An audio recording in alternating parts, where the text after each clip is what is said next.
الحمد لله نحمده ونستعينه ونستغفره ونؤمن به ونتوكل عليه ونعوذ بالله من شرور أنفسنا ومن سيئات أعمالنا من يهده الله فلا مضل له ومن يضلله فلا هادي له ونشهد أن لا إله إلا الله وحده لا شريك له ونشهد أن سيدنا ومولانا محمدا عبده ورسوله اللهم صل على سيدنا ومولانا محمد صلاة تحل بها العقد وتفرج بها الكرب اللهم صل على سيدنا ومولانا محمد صلاة تكون للنجاة وسيلة ولعلو الدرجات كفيلا اللهم صل على سيدنا ومولانا محمد صلاة تكون لك رضاء ولحقه أداء أما بعد فقال الله تبارك وتعالى بعد أعوذ بالله من الشيطان الرجيم ما آتاكم الرسول فخذوه وما نهاكم عنه فانتهوا قابل صد احترام بزرگوں، بھائیوں اور دوستوں، اللہ جل شانہ نے انبیاء علیہ السلام کو دین دے کر بھیجا ہے اور حکم دیا ہے کہ ان کا اتباع کرو، کامیابی کو پہنچ جاؤ گے۔ دین دے کر بھیجا ہے اور حکم دیا ہے کہ ان کا اتباع کرو، کامیابی کو پہنچ جاؤ گے۔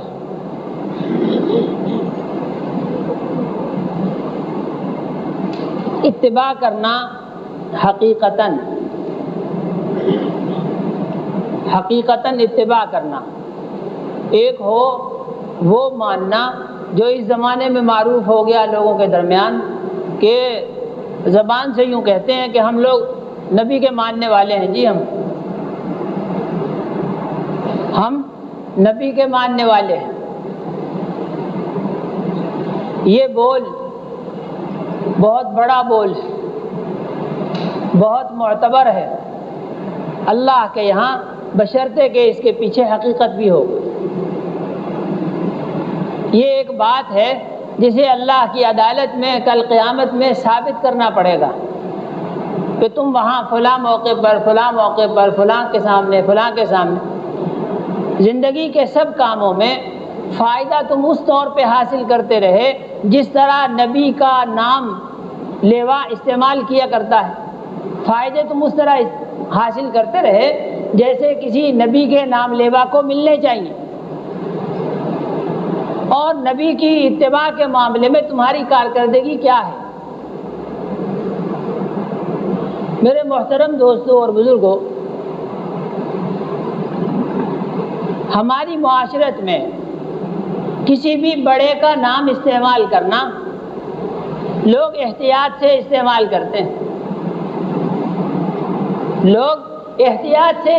کرتے ہیں، اور جاؤ بے جاؤ، موقع و بے موقع نہیں استعمال کرتے۔ کبھی کسی دانا آدمی کو نہ دیکھا ہوگا کہ وہ یوں ہی اپنے تعلقات یوں بتاتا پھرے۔ فرض کیجئے کسی ٹریفک کانسٹیبل نے روک لیا، اب وہ اس سے یوں کہے کہ جی میں فلاں کا بیٹا ہوں اور فلاں کا پوتا ہوں اور فلاں کا نواسا ہوں اور فلاں کا دوست ہوں اور ایسا ہوں اور ویسا ہوں۔ یہ تعلقات لوگ بڑے محتاط انداز سے استعمال کرتے ہیں، اور پھر یہ کہ تعلق بہت ساروں سے ہوتا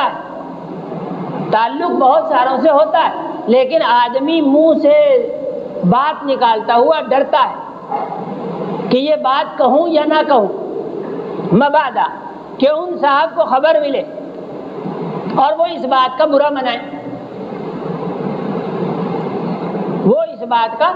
منائیں کہ تم نے ایسی جگہ پر کیوں کہہ دیا کہ میں فلاں کا تعلق والا ہوں، یعنی میرے نام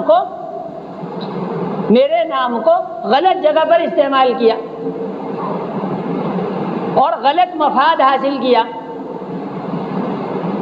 یہی بات، یہ سوچ جناب رسول اللہ صلی اللہ علیہ وسلم کے بارے میں بھی کبھی سوچ آئی ہے؟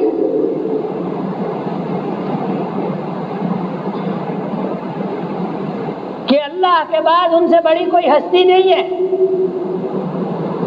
اللہ کے بعد ان سے بڑی کوئی ذات نہیں ہے، اور ان کا نام یوں جاؤ بے جا، اور پھر یہ کہ اس کے پس پردہ کوئی حقیقت نہیں ہے اس کے پیچھے، اور یوں ہی بے سوچی سمجھی ایک بات اور بڑے دھڑلے سے اور بڑے دعوے سے، اور ایسا کہ والعیاذ باللہ جیسے کہ نبی پاک صلی اللہ علیہ وسلم کا ہم کوئی اٹوٹنگ ہے،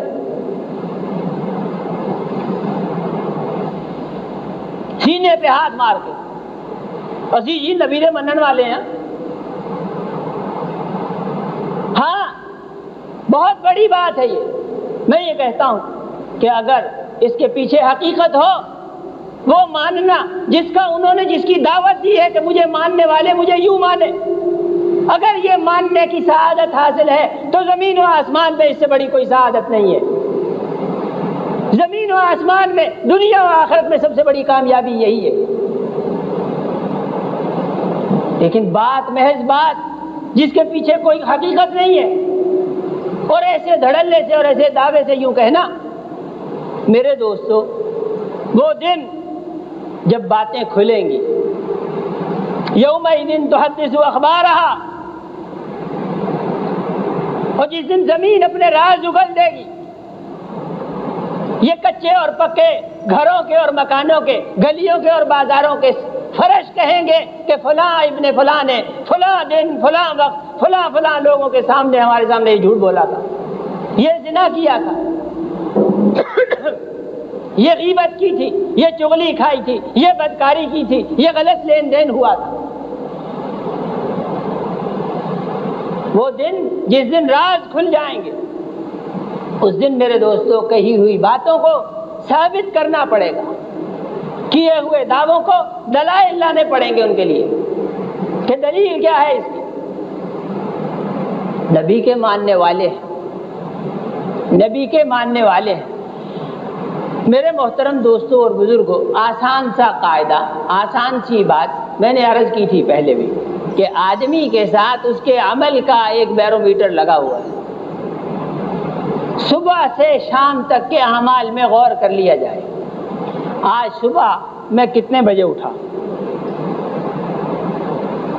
کتنے بجے میں اٹھا کہ جی اذان کے وقت، کوئی نیک آدمی صالح آدمی یوں کہے اذان کے وقت اٹھا، تو بھائی بات تو صحیح ہے، تمہاری اذان کے وقت اٹھے،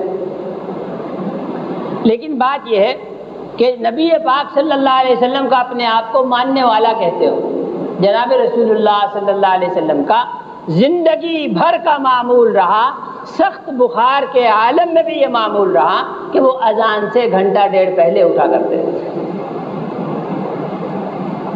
اور آپ اذان پر اٹھے، آپ اذان پر اٹھے۔ اذان سے پہلے اٹھنا چاہیے تھا نبی کے ماننے والے کو، نبی کے ماننے والے کو اذان سے پہلے اٹھنا چاہیے تھا، سنت یہ ہے۔ اور پھر اس کے بعد اگلا درجہ کہ جی نماز کے بالکل قریب اٹھا، نماز جاتی رہی، جماعت جاتی رہی، پھر اٹھا، اور جماعت کیا گئی، نماز کا وقت بھی گیا، اشراق کا وقت بھی گیا، 9 بجے اٹھا، 10 بجے اٹھا، فَإِنَّا لِلَّهِ وَإِنَّا إِلَيْهِ رَاجِعُونَ، بات زبان سے کیا نکالی کہ نبی کا ماننے والا ہوں، اور اٹھنے میں تمام دنیا کے جانوروں سے بھی پیچھے رہ گیا۔ دنیا کا کوئی جانور 10 بجے تک نہیں سوتا، کوئی کتا، کوئی بلی، کوئی بندر، کوئی جانور، اڑنے والا، چلنے والا، رینگنے والا، کوئی جانور 10 بجے تک نہیں سوتا۔ میں نے بات عرض کی، آدمی اپنے صبح سے لے کر شام تک کے اعمال خود اپنی گنتی کے ساتھ آسانی سے گن لے، صبح سویرے کتنے بجے اٹھا، پھر اس کے بعد کیا کیا، فلاں صاحب آئے ان سے کتنی بات کہی، اس بات میں کتنی غلط تھی کتنی صحیح تھی، اور جو غلط کی تو وہ کیوں کی، وہ تو صریح جھوٹ ہوا. نبی کے ماننے والے جھوٹ نہیں بولا کرتے. تم نے کیوں بولا جھوٹ؟ جناب رسول اللہ صلی اللہ علیہ وسلم سے سوال کیا گیا کہ یا رسول اللہ، مومن چور ہو سکتا ہے؟ مومن ایمان والا ہو، آپ کا ماننے والا ہو، آپ کی امت میں سے ہو، آپ کی جماعت میں سے ہو، اور وہ چوری بھی کرے، کیا ایسا ممکن ہے؟ کہ ہاں، کبھی غلبہ نفس سے، کبھی شیطان اس کو راہ سے بے راہ کر دے تو اس سے یہ عمل ممکن ہے. فرمائے یا رسول اللہ، مومن ہو اور زانی بھی ہو، مومن ہو اور زانی بھی ہو، ایسا ہو سکتا کہ ہاں، کبھی نفس اس کو اور کبھی شیطان اس کو راہ سے بے راہ کر دے تو اس سے یہ بدعملی سرزد ہو سکتی ہے. غلط ہے، اس سے یہ غلطی ہو سکتی ہے. گناہ ہے، بندے گناہگار ہوتے ہیں، گناہ سرزد ہو جاتا ہے. کہا ہو سکتا ہے، ممکن ہے کہ اس سے ہو جائے. اور اس کے بعد کہا یا رسول اللہ، آپ کا امتی ہو، مومن ہو اور جھوٹ بولے. فرمایا نہیں، یہ نہیں ہو سکتا.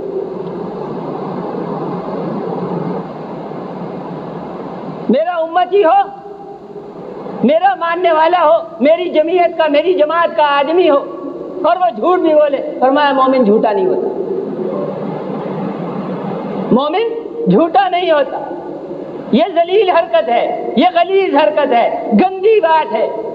مشرک بھی جھوٹ بولتے رہے، کافر بھی نہیں بولتے. ہاں، جناب رسول اللہ صلی اللہ علیہ وسلم کے کافر، زمانے کے کافر، ان کے زمانے کے کافر جھوٹ نہیں بولتے تھے. لوگوں نے دعوت دی. وہ جو نجاشی کے ہاں وفد گیا صحابہ کے خلاف، ان کو وہاں سے نکلوانے کے لیے یہاں ان کے مظالم سے جو تنگ آئے، یہاں ان کے مظالم سے جو تنگ آئے اور ہجرت کی حبشہ کی طرف، تو ان کم بختوں نے وہاں وفد بھیجا کہ جا کر کے نجاشی کے دربار میں بات کی جائے اور ایسی کچھ لگائی جائیں باتیں کہ وہ ان کو اپنے ملک سے نکال دے. اور یوں کہا جائے، تقاضا انہوں نے جا کے یہ رکھا کہ ان کو ہمارے ہاں واپس کیا جائے. ظاہر ایسا کیا کہ گویا وہ ہمارے بھگوڑے ہیں، یا ہمارے نظام کے باغی ہیں، یا ہمارے ملزم ہیں، مجرم ہیں، ان کو واپس کیا جائے. خیر، جو کچھ انہوں نے منصوبہ بنایا تھا، اس منصوبے کے موافق جو تقریر انہوں نے تشکیل کی، وہ تقریر تو فرما دی. اس تقریر کے بعد یہ ہمارے ہاں دور جاہلیت کی ایک چیز وقفہ سوالات، گناہ بے لذت جسے کہا جائے. سوال، ہاں، انما ہلک من کان قبلکم بکثرت السؤال وقیل وقال. جناب رسول اللہ صلی اللہ علیہ وسلم نے بے مقصد سوال کرنے سے منع فرمایا. بے مقصد سوالات نہ کیا کرو، خصوصاً علماء سے. اس لیے کہ تم علم سے متعلق بات کرو گے اور وہ عالمانہ جواب دیں گے، اور وہ تمہارے پاس امانت ہوگی. امانت بمعنی یہ کہ جب ضرورت ہوگی اس پر عمل کرنا بھی واجب ہوگا، اور یہ کہ اس علم کو اپنے تک نہیں رکھو گے، اسے پہنچانا بھی آگے واجب ہوگا. فرمایا انما ہلک من کان قبلکم بکثرت السؤال. پہلی جو امتی ہلاک ہوئی، من جملہ اور وجوہات کے ایک وجہ یہ بھی تھی کہ وہ بکثرت سوالات کرتے تھے. علم حاصل کیے جا رہے ہیں اور عمل کے معاملے میں صفر. بکثرت السؤال وقیل وقال. یوں کیسے ہے جی، وہ کیسے ہے جی، فلاں کیسے ہے جی، یہ کیسے ہے جی، وہ کیسے ہے جی. تو خیر، وہ نجاشی کے دربار میں سوالات شروع ہوئے. نجاشی نے سوال کیا ان سے نبی پاک صلی اللہ علیہ وسلم کی ذات سے متعلق اور نبی پاک صلی اللہ علیہ وسلم کی صفات سے متعلق. ان کی ذات کیسی، ان کی صفات کیسی، ان کے پاس بیٹھنے اٹھنے والے کیسے، ان کا آنا جانا کیسے لوگوں میں. یہ چند سوالات کیے تو سوالوں کا جواب صحیح دینے پر وہ مجبور تھا. کافروں کے وفد کا بڑا صحیح جوابات صحیح دینے پر وہ مجبور تھا. لوگوں نے اس سے کہا بندہ خدا، ارے نجاشی کا دربار کہاں، وہ مکے کی ایک دور افتادہ بستی کہاں، وہ نجاشی خود آ کے کیا وہاں تحقیق کرتا، یا وہاں کب وہ وفد بھیجتا اور کب تحقیقات ہوتی، تو ایسی ہی بات اس کے سامنے لگا دیتا، تجھے کیا ضرورت تھی نبی پاک صلی اللہ علیہ وسلم کے بارے میں بالکل صحیح اور سچ بتانے کی؟ کیوں ان کے بارے میں تم نے وہ صحیح بات کہہ دیتے والعیاذ باللہ کہ وہ ایسے ہیں وہ ایسے ہیں وہ ایسے۔ اس نے کہا نہیں، کافروں میں بڑا کافر، دشمنوں میں، نبی پاک صلی اللہ علیہ وسلم کے دشمنوں میں بڑا دشمن، عام درجے کا دشمن نہیں، پکا کینہ پرور اور بہت زیادہ غیظ و غضب رکھنے والا۔ صرف اپنی ذات تک اس کا غیظ و غضب محدود نہیں تھا، وہ اپنے غیظ و غضب کی بنیاد پر جماعت اور جتھا بنائے ہوئے تھے، باقاعدہ اسے اپوزیشن لیڈر کہہ لیجیے اس دور کا۔ اس نے کہا نہیں، میں اب تک بہت ساری سفارتوں میں گیا ہوں، بہت سے بادشاہوں سے ملا ہوں، آج بھی مل رہا ہوں اور اس کے بعد بھی مجھے ملنا ہے، اور یہ منہ کالک میں گوارا نہیں کرتا کہ کوئی اٹھ کر روئے زمین پر یہ کہے کہ یہ جھوٹ بولتا، یہ منہ کالک میں گوارا نہیں کرتا۔ عرض یہ کر رہا تھا کہ جناب رسول اللہ صلی اللہ علیہ وسلم کے زمانے کے کافر جھوٹ نہیں بولتے تھے۔ میں نے عرض کیا کہ آدمی اپنی صبح سے لے کر کے شام تک کے عمل گن لیوے اور ان کو تول لیوے، ناپ لیوے۔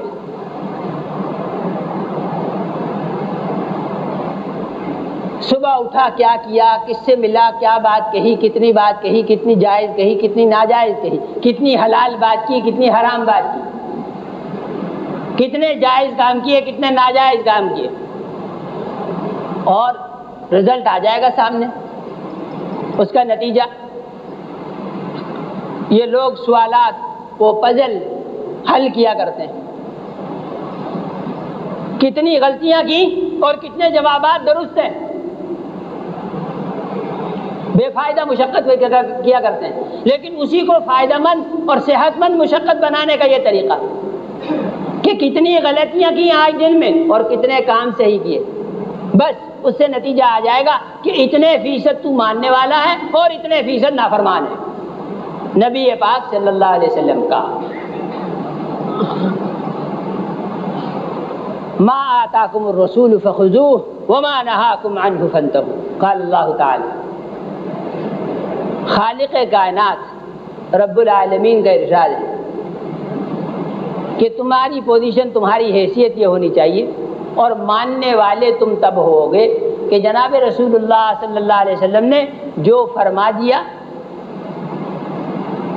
اور فرما نہیں دیا، اس سے آگے بڑھ کر جو ان کی منشا ہے وہ کر کے دکھلا دے، جو تمہیں دے وہ لو،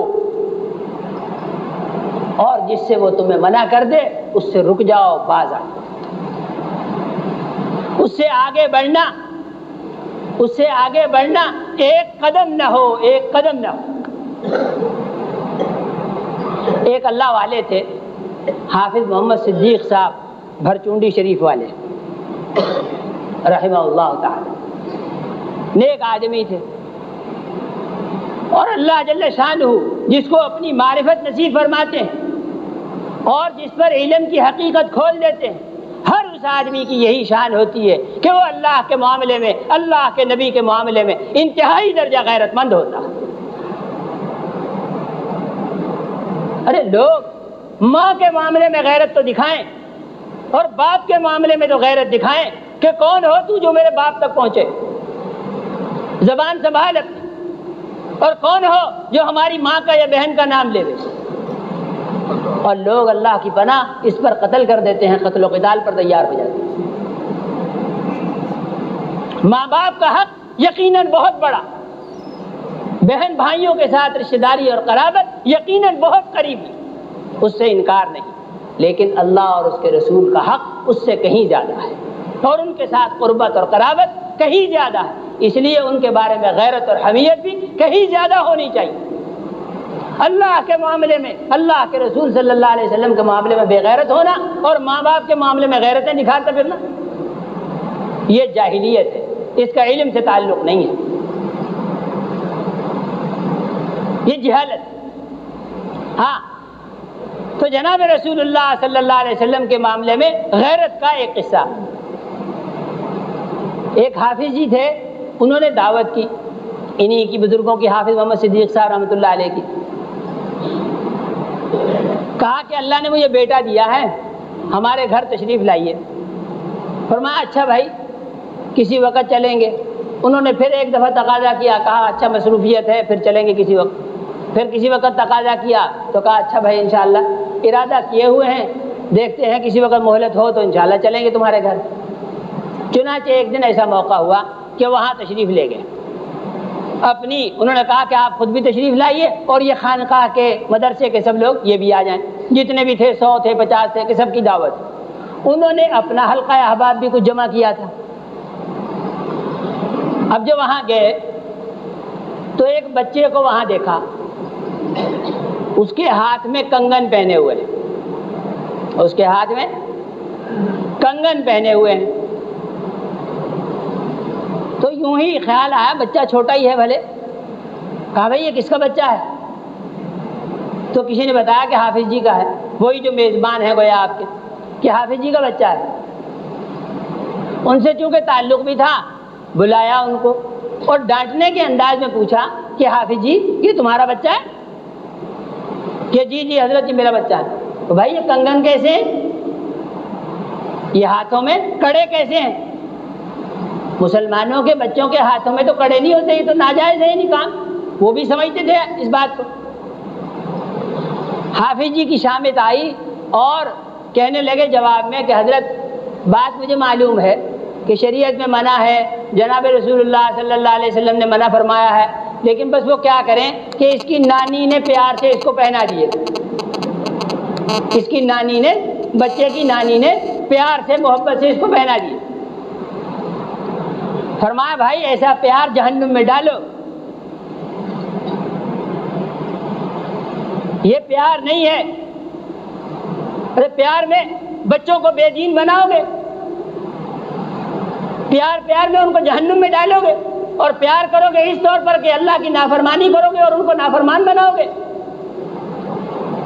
اور فرمایا کہ اٹھو بھائی چلو، ہم تو یوں سمجھ کر کے آئے تھے کہ اس گھر میں شریعت ہے، اللہ اور اللہ کے رسول کا حکم چلتا ہے، یہاں تو نانی کی شریعت چلتی ہے، نکلو یہاں سے، یہاں ہم نہیں کھانا کھائیں گے۔ اور سب پکا پکایا اور دیگیں ویگیں اور سب پکا پکایا وہاں دھرا رہ گیا اور اپنی جماعت لے کر کے واپس آ گئے۔ کہا یہ معلوم ہے کہ جناب رسول اللہ صلی اللہ علیہ وسلم کی بات بھی فرما رہے ہیں کہ جی معلوم ہے کہ انہوں نے منع فرمایا، معلوم ہوا کہ منع فرمایا اس کے باوجود بھی کر رکھا ہے۔ یہ غیرت والوں کی بات عرض کی، جناب رسول اللہ صلی اللہ علیہ وسلم کی، جن کو ان کے معاملے میں تعلق ہے، محبت ہے، غیرت ہے۔ اور بے غیرتی اس کا مشاہدہ کرنے کے لیے کہیں دور نہیں جانا پڑے، اپنی گلی میں، محلے میں، بازار میں، اپنے گھر میں، بیٹھک میں، دفتر میں، جہاں چاہو دیکھ لو، بے غیرتی کے نظارے بے شمار۔ فإنا للہ وإنا الیہ راجعون، اپنی زندگی میں دیکھو، یہ غیرت والوں کی بات کرتا ہوں۔ مگر غیرت میرے دوستو کسی کے معاملے میں تب ہو جب تعلق ہو، جب تعلق ہی نہیں ہے تو اس کی حمایت میں، اس کی حمایت میں کسی کو کیوں غصہ آئے گا؟ راہ چلتے ہوئے جو دیکھا کہ کسی دوست کے ساتھ کوئی بندہ الجھ رہا ہے، راستے میں بے تکی سواری کھڑی کر دیں گے، بھلے ساری ٹریفک رک جائے، اور اتر کر بے پوچھے دیکھے کہ قصور ہمارے دوست کا ہے یا ان کا، ایک دم سے آستینیں چڑھا لی اور ہو کون تو، ہمارے دوست کے ساتھ بات کرنے والا اور ہمارے دوست کے ساتھ الجھنے والا۔ تعلق، اس سب کچھ کو کیا کہتے ہیں؟ تعلق۔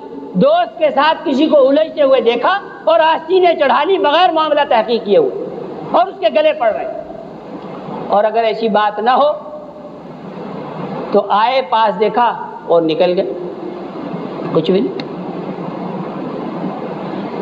سید الاولین والآخرین سید الکونین محمد مصطفیٰ احمد مجتبیٰ صلی اللہ علیہ وسلم کے معاملات سڑکوں میں، گلیوں میں، بازاروں میں، ارے اور نہیں اپنے گھر کے صحن میں کتنے ہی ایسے معاملات کہ ان کی توہین ہو رہی ہوتی ہے، ان کی توہین ہو رہی ہوتی ہے اور یہ پاس سے گزر کے دیکھ اپنے کمرے میں چلے جاتے ہیں۔ ہے بے تعلقی کی بات یہ نہیں۔ میرے محترم دوستوں اور بزرگوں، مجھے اس سے تھوڑا جناب رسول اللہ صلی اللہ علیہ وسلم کے معاملے میں غیرت اور حمیت کو تھوڑا جوش دینا اور تھوڑا بڑھانا مقصود ہے۔ ادھر سے اگر کوئی تعلق نہیں ہے تو وہاں سے بھی کچھ زیادہ امید مت رکھو۔ جن لوگوں کو ان سے کوئی تعلق نہیں ہے وہ وہاں سے تعلق کی امید کس منہ سے؟ کبھی ہوا ہے ایسا کہ آپ نے کبھی کسی کو منہ نہ دکھایا ہو، کسی سے سلام دعا نہ لی ہو اور وہ آپ کا بڑا پرجوش حمایتی ہو اور ایسا ہو اور ویسا ہو اور فلان ہو اور آپ کا جانثار ہو؟ کبھی ہوا ہے دنیا میں ایسا؟ میرے محترم دوستوں اور بزرگوں، جناب رسول اللہ صلی اللہ علیہ وسلم کی ذات گرامی کے ساتھ تعلق اگر ہے تو اللہ کی ذات کے ساتھ تعلق ہے، اور اگر ان کی ذات کے ساتھ کوئی تعلق نہیں ہے، ان کی صفات سے کوئی تعلق نہیں ہے، یعنی ان کے والی صفات اور وہ صفات جو انہوں نے کہا کہ اپنے جسموں میں سمو، اپنے لین دین میں تمہارا لین دین اس صفت پر ہونا چاہیے، اور تمہارا اٹھنا بیٹھنا اس میں یہ صفت ہونی چاہیے، اور تمہارے بولنے میں اور معاملات میں یہ صفت ہونی چاہیے۔ اگر ان کی ذات سے کوئی تعلق نہیں، ان کی صفات سے تعلق نہیں، تو پھر میرے دوستو اللہ کی ذات سے کوئی تعلق نہیں۔ یہ اللہ کا فیصلہ ہے، ان کنتم تحبون اللہ فاتبعونی یحببکم اللہ۔ اللہ کی طرف جانے کے تمام راستے مسدود، صرف ایک ہی راستہ ہے کہ محمد الرسول اللہ صلی اللہ علیہ وسلم کے اتباع کے راستے سے ہمارے تک آؤ جس نے آنا ہے۔ اور جو آدمی ان کا متبع نہیں ہے، ان کا محبتی نہیں ہے، ان کا فرما بردار نہیں ہے، اس کی فرما برداری کی ہمیں کوئی ضرورت نہیں ہے، ہمارا اس سے کوئی تعلق نہیں ہے۔ یہ اللہ کا فیصلہ ہے۔ اللہ کی ذات کی جتنی بھی عبادت ہے، جتنی بھی ریاضت ہے، اللہ کا جتنا بھی شکر ہے، جتنی بھی اس سے محبت ہے، وہ جناب رسول اللہ صلی اللہ علیہ وسلم کے اتباع کی شکل میں ظاہر ہونا چاہیے۔ ان کا متبع ہوگا، ان کا محبتی ہوگا تو میرے دوستو وہی آدمی آدمی ہے، اسی میں آدمیوں والی صفات ہے۔ وہی آدمی کسی بیوی کا خامد بھی ہو سکتا ہے جسے صالح اور ہمدرد خامد کہیں، اور وہی آدمی کسی بچے کا باپ بھی ہو سکتا ہے جسے صالح باپ کہیں، جو اپنی اولاد کی صحیح تربیت کر سکتا ہے۔ وہی آدمی صحیح مزدور ہو سکتا ہے، امانت دار مزدور، جو وقت میں خیانت نہ کرے، مال میں خیانت نہ کرے۔ وہی آدمی صحیح مالک بھی ہو سکتا ہے جو اپنے ملازمین پر رحم دل ہو، جس کو جناب رسول اللہ صلی اللہ علیہ وسلم کے ساتھ کوئی تعلق نہیں ہے۔ وہ انسانیت کی معراج ہے، انسانیت میں سب سے اعلیٰ نمونہ ہے۔ جس کسی میں بھی انسانیت آئے گی، انسانی اوصاف آئیں گے، انسانی اخلاق آئیں گے، انسانی صفات اور اعلیٰ درجے کی ہمدردی اور رحم دلی آئے گی، وہ ان کے تعلق کی وجہ سے آ سکتی ہے۔ اور جتنا جتنا کوئی ان سے تعلق والا ہے ویسا ویسا رحم دل ہے، ویسا ویسا ہمدرد ہے، ویسا ویسا صالح ہے، اور ویسا ویسا اللہ کا فرما بردار اور بندہ ہے۔ ان کے ساتھ تعلق نہیں ہے تو وہ جو چاہے دعویٰ کرے وہ کچھ بھی نہیں ہے، وہ کچھ بھی نہیں ہے، اور اللہ کے یہاں اس کی کوئی قیمت نہیں ہے۔ تول جو وہاں ہوگا وہ جناب رسول اللہ صلی اللہ علیہ وسلم کے اتباع کی بقدر، ان پر اگر ایمان ہے اور ان کا اتباع ہے تو میرے دوستو اس کا تول بڑا تول ہو سکتا ہے، جس قدر یہ متبع ہے، جس قدر یہ فرما بردار ہے۔ اللہ جل شانہ مجھے آپ کو ان کی کامل محبت اور کامل اطاعت نصیب فرمائے۔